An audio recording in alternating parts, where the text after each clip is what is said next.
Hello guys, welcome to the video. ഇന്ന് ഞങ്ങൾ പോകുന്നത് കോഴിക്കോട് പുതിയാപ്പ അമ്പലത്തിൽ ഉത്സവത്തിൻ്റെ ഭാഗമായിട്ട് ലൈറ്റ് ഉണ്ട്, അത് കാണാൻ വേണ്ടിയിട്ടാണ്. റോഡിൽ ഒരു 1.5 കിലോമീറ്റർ ലൈറ്റ് ഫിറ്റ് ചെയ്തു. അപ്പോൾ ഇതിപ്പോൾ ഞങ്ങൾ അത്തോളിയിൽ നിന്നാണ് പോകുന്നത്. ഇതിപ്പോൾ കോരപ്പുഴ പുതിയ പാലം എത്തി. ഇവിടെ ലൈറ്റ് ഇട്ട് കാണാൻ നല്ല ഭംഗി. അതിൻ്റെ തൊട്ടടുത്ത് തന്നെ റെയിൽവേൻ്റെ പാലവും പോകുന്നുണ്ട്. ഇത് പുതിയ പാലം, പഴയ പാലം പൊളിച്ച് പുതിയ പാലം ഉണ്ടാക്കാൻ ഒരുപാട് ടൈം എടുത്തു. ഇപ്പോഴത്തെ ഹൈവേനെ അപേക്ഷിച്ച് നോക്കുകയാണെങ്കിൽ കുറേ ടൈം എടുത്തിട്ടാണ് ഈ പാലം പണിതത്. പിന്നെ ഞങ്ങൾ അങ്ങോട്ട് പോകുന്ന വഴിക്ക് ഒരു താലപ്പൊലി കണ്ട്. ഇപ്പം ഒരു അയ്യപ്പൻ്റെ അമ്പലത്തിലെ താലപ്പൊലി, ചെണ്ടമേളമുണ്ട്. പിന്നെ LED ഉള്ള വെച്ച തെയ്യക്കോലങ്ങൾ, പിന്നെ അതൊരു അയ്യപ്പൻ്റെ ഭജന, താലപ്പൊലി. അത് കഴിഞ്ഞ്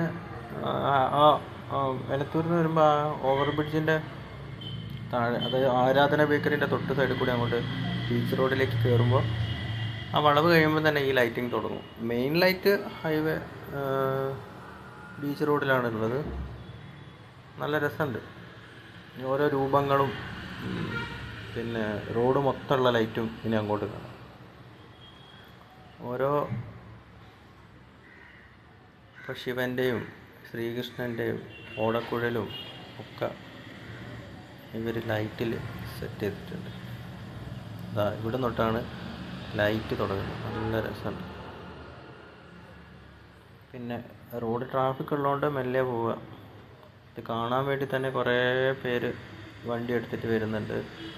ബൈക്കിലും കാറിലും ഒക്കെ എല്ലാവരും ഫോട്ടോ എടുത്തിട്ടും വീഡിയോ എടുത്തിട്ടും സൈഡിൽ കൂടി നടക്കുന്ന ആൾക്കാരുമുണ്ട്.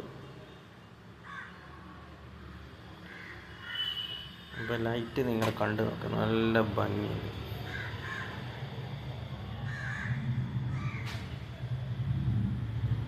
ഇത് ഒരു ലോറി മുന്നിൽ വന്ന് നമ്മൾ കുറച്ച് കഴിയുമ്പോൾ നിർത്തിയിട്ട് ലോറീനെ കയറ്റി വിടും.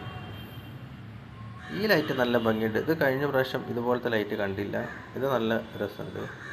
പക്ഷെ എനിക്കിഷ്ടപ്പെട്ട പല കളർ വരുന്ന കുറച്ച് മുന്നോട്ട് കാണാം. പിന്നെ അത് കഴിഞ്ഞിട്ട് ഇതിന് മുന്നോട്ടുള്ളതാണ് എനിക്ക് കൂടുതലായിട്ട് ഇഷ്ടപ്പെട്ട്. ഇത് പഴയ മോഡൽ തന്നെയാണ്. ആദ്യം കണ്ട ലൈറ്റാണ് ഇപ്പോഴത്തെ ഒരു ഫ്രഷ് മോഡൽ കണ്ടത്.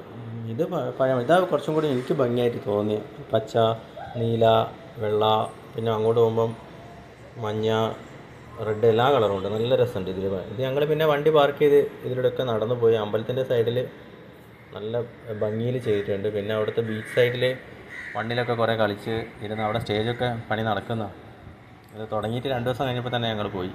പിന്നെ അവിടെ സ്റ്റേജ് പ്രോഗ്രാംസ് ഉണ്ട്, കുറേ പരിപാടികൾ, 26 വരെ ഉണ്ട്. അങ്ങനെ ഞങ്ങൾ ഇതിൻ്റെ ഫ്രണ്ട് ലൈറ്റ് എൻഡ് ചെയ്യുന്ന ഭാഗം വരെ പോയി അവിടെ വണ്ടി പാർക്ക് ചെയ്ത് ബാക്കി ഭാഗമൊക്കെ നടന്ന് കണ്ട്. അപ്പോൾ നിങ്ങൾ ഇത് കണ്ട് ആസ്വദിക്കും. ഇതാണ് ഞാൻ പറഞ്ഞത്, ഒരു തുണീൻ്റെ അറ്റത്ത് ലൈറ്റ് കൊടുത്ത്. അപ്പോൾ ഇത് കാണുമ്പോൾ നമുക്ക് എന്താണെന്ന് മനസ്സിലാവില്ല, പക്ഷേ അടുത്ത് പോയി കഴിയുമ്പോൾ മനസ്സിലാവും. അത് തുണീൻ്റെ അറ്റത്ത് ലൈറ്റ് LED കൊടുത്തിട്ടുള്ള നല്ല രസമുണ്ട്. ഇത് ഡ്രോൺ ഷോട്ടിലൊക്കെ നല്ല ഭംഗിയുണ്ടാവും. അടുത്തുനിന്ന് അത്ര ഭംഗി തോന്നില്ല. മറ്റേ ലൈറ്റ് തന്നെയാണ് എനിക്കിഷ്ടപ്പെട്ടത്. കുറച്ചും കൂടി മുന്നോട്ട് പോയാൽ നല്ല നല്ല കളേഴ്സിൽ ചെറിയ ചെറിയ ലൈറ്റ് മിന്നുന്നുണ്ട്. അതാണ് എനിക്ക് കൂടുതൽ ഇഷ്ടമായത്. പിന്നെ എല്ലാ രൂപങ്ങളും ഉണ്ട്. കൃഷ്ണൻ്റെയും അയ്യപ്പൻ്റെയും പിന്നെ ഗണപതിൻ്റെയും ഒക്കെ രൂപങ്ങൾ ചെയ്തിട്ടുണ്ട്. ഇനി നിങ്ങൾ കണ്ട് ആസ്വദിക്കൂ. എല്ലാവരും പറ്റുന്നവരൊക്കെ, കോഴിക്കോടുള്ളവരൊക്കെ ഒരു പ്രാവശ്യം അതിലൂടെ ഒരു റൗണ്ട് അടിച്ച് കാണാൻ വേണ്ടി പോവുക. അപ്പം എല്ലാവർക്കും ഒരു ക്രിസ്മസ് ന്യൂ ഇയർ ആശംസിച്ചുകൊണ്ട് നിങ്ങളിത് വീഡിയോ ഫുള്ള് കാണുക. പിന്നെ ലൈക്ക് ചെയ്യുക, സബ്സ്ക്രൈബ് ചെയ്യുക, പിന്നെ ബാക്കിയുള്ളവർക്ക് ഷെയർ ചെയ്യുക. എല്ലാവരും ഇത് പോയി കണ്ട് ആസ്വദിക്കട്ടെ. ഓക്കെ. നേരെ നോക്കി അവിടെ നോക്കി ലൈറ്റ് റൗണ്ട് റൗണ്ട് റൗണ്ട്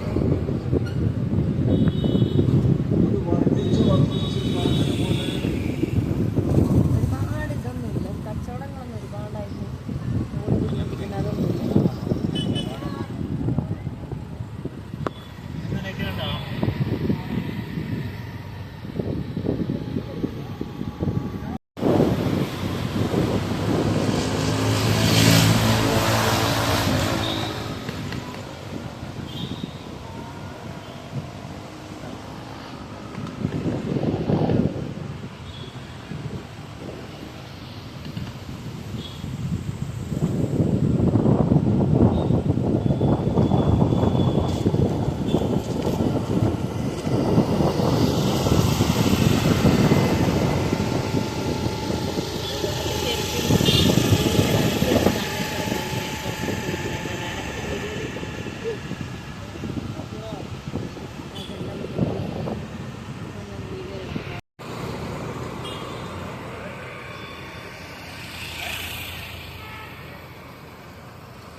മണ്ഡല മഹോത്സവ.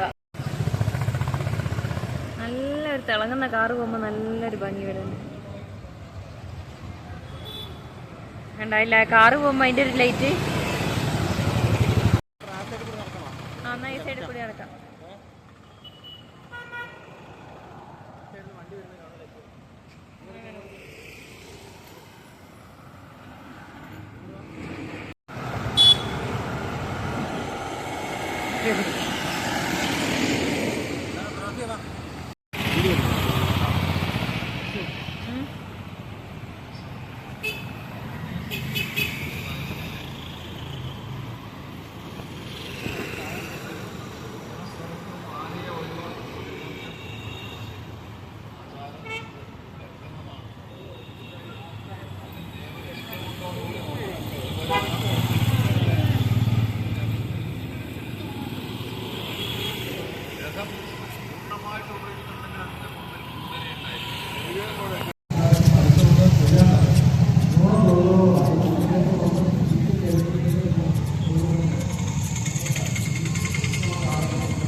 ഏരിയ നല്ലതുണ്ട്. ക്യാമറ നടുക്ക് വെച്ചാൽ സൈഡിൽ നിങ്ങളെ വ്യൂ ഇങ്ങനെയാണെങ്കിൽ മേലെ നടുക്ക് വെച്ചെന്താ